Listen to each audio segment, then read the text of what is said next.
नमस्कार, मी भाग्यश्री पाटील. मार्केट आणि मी हा सोप्या मराठीतून शेअर मार्केट समजावून सांगण्याचा माझा एक उपक्रम आहे. काल रात्री फेडचे दर आपल्याला समजणार होते. फेडनी रेट स्टेडी ठेवली, त्याच्यात कुठलाही बदल केला नाही. म्हणून अमेरिकन मार्केट पडलं किंवा मंदीत गेलं. 4.25 ते 4.50 असा त्यांनी रेट ठेवला. एनव्हिडियाचा शेअर पडला. 2,56,000 म्हणजेच 2,56,000 एवढे जॉब निर्माण झाले डिसेंबरमध्ये. त्यांनी 4 गोष्टी ठरवल्या होत्या. म्हणजे आर्थिक आकडेवारी जी येते ती आकडेवारी अशी असेल तर आम्ही 2025मध्ये 4 वेळेला रेट कट करू. त्याच्यापैकी म्हणजे जो अंदाज दिला होता किंवा जसं भाकीत केलं होतं तसं घडताना दिसलं नाही. महागाई वाढली, लेबर मार्केट चांगलं राहिलं, GDPमध्ये वाढ झाली आणि बेकारीचा दर त्यांना वाटलं होतं 4.4 होईल, तर तो 4.2 पेक्षाही कमी राहिला.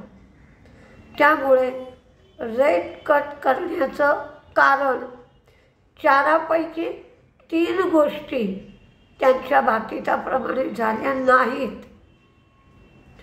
म्हणून त्यांनी रेट कट करायचं नाही असं ठरवलं. मार्चमध्येही आता रेट कट होण्याची शक्यता नाही असं बऱ्याच लोकांना वाटतं. 2025मध्ये आता 2च वेळेला रेट कट केला जाईल.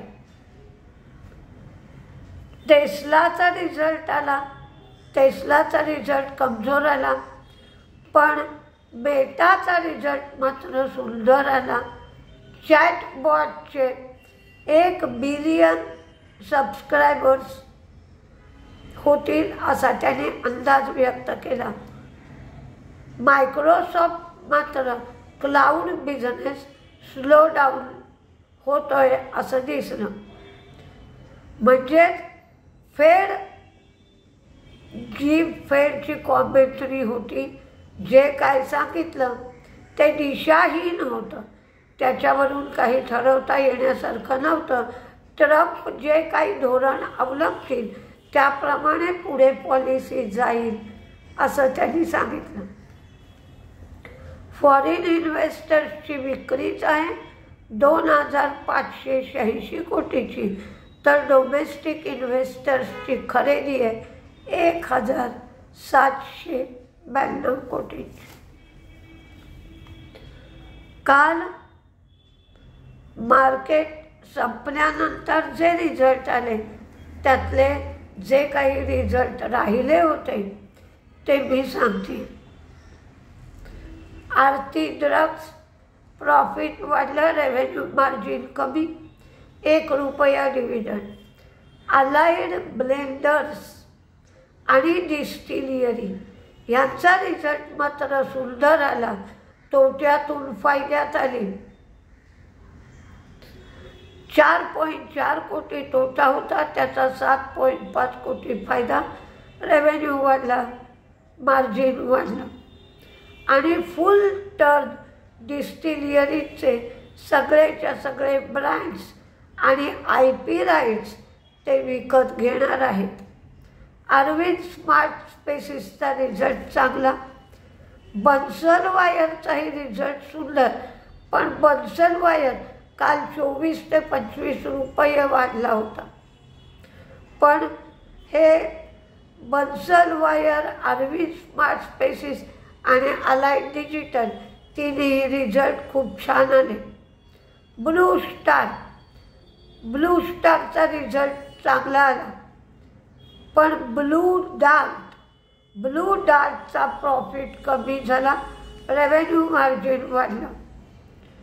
चॉईस इंटरनॅशनल त्यांचं प्रॉफिट कमी झालं, मार्जिन कमी झालं, रेव्हेन्यू वाढलं. ई क्लार्क प्रॉफिट कमी, मार्जिन कमी, रेव्हेन्यू वाढलं. फिनो पेमेंट्स बँक प्रॉफिट वाढलं, रेव्हेन्यूच्या वाढलं ते 461 कोटी. गॅब्रियलचा रिझल्ट चांगला आला, सगळ्याच गोष्टी वाढल्या. ओलेक्ट्रा ग्रीनटेक रिझल्ट चांगला आला, सगळंच वाढलं, profit, revenue, margin.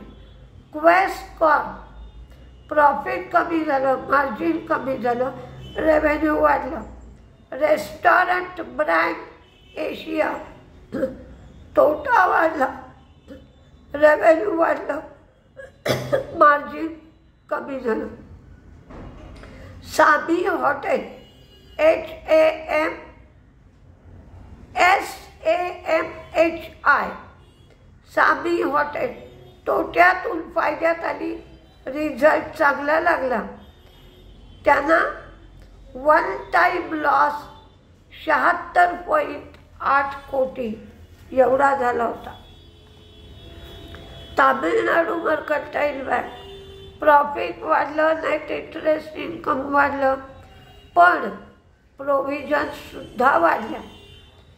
Gross NPA, net NPA कमी झाले. रेमंड्स प्रॉफिट कमी झालं, रेव्हेन्यू, मार्जिन वाढलं. ॲपकॉन्स इन्फ्रा हिंदुस्तान गेटवे कंटेनरकडून कांदिया टर्मिनलसाठी 1283 कोटीची आणि 29 महिने मुदतीची ऑर्डर मिळाली.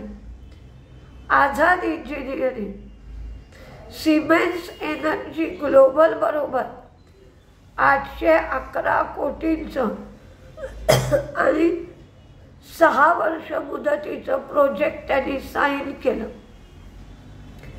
GR इन्फ्रा 262 कोटीची ऑर्डर पश्चिम रेल्वेचे दिली, 24 महिने मुदतीची, त्याच्यासाठी L1 बिडर.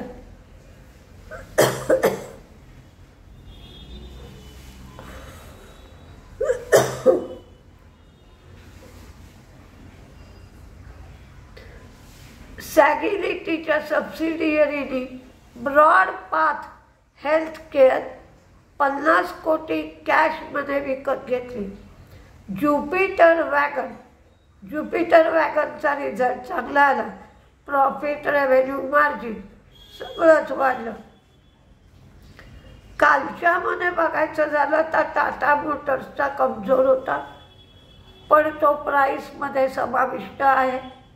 बजाज फायनान्सचा चांगला रिझल्ट आणि व्होल्टासचाही रिझल्ट चांगला.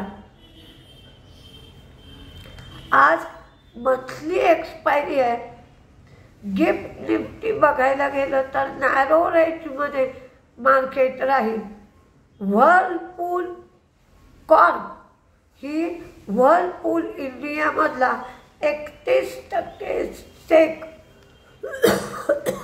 2025 मध्ये विकणार आहे. आता आज तेजीमध्ये शेअर दिले आहेत.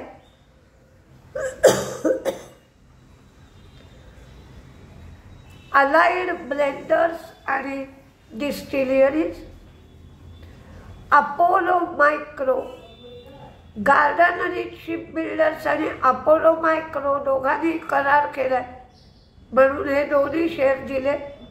Gabriel, Exide, Voltas, HDFC Life, Kotak Bank, Sona BLW, UB Ply बरोबर त्यांनी करार केलाय.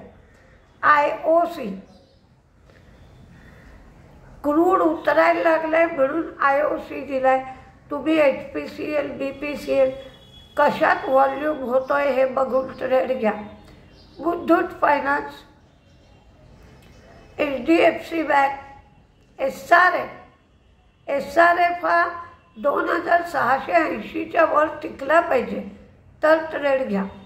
Blue Star, Blue Dart, Ask Automotive, JK Cement, Ramco Cement, United Breweries, PI Industry, RVNL, Olectra Greentech, Larsen and Toubro, ICICI Bank, Hitachi Energy, Quest Corp, Jubilant Food, Mahindra and Mahindra, Escorts, Manappuram, Marico,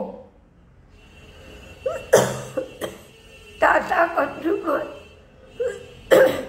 Sami Hotel, Chalet Hotel, Brigade Enterprises, Jupiter Wagon, Arvind स्पार्क पेसिस आणि Bajaj finance. पण काल परवा दोन्ही दिवस market वाढलंय. आज एक्सपायरी आहे. मार्केट नॅरो रेंजमध्ये फिरेल. उद्याचा एकच दिवस मध्ये आहे. शनिवारी एक बजेट आहे. त्या दृष्टीने सावधगिरीने मार्केट करा. नमस्ते.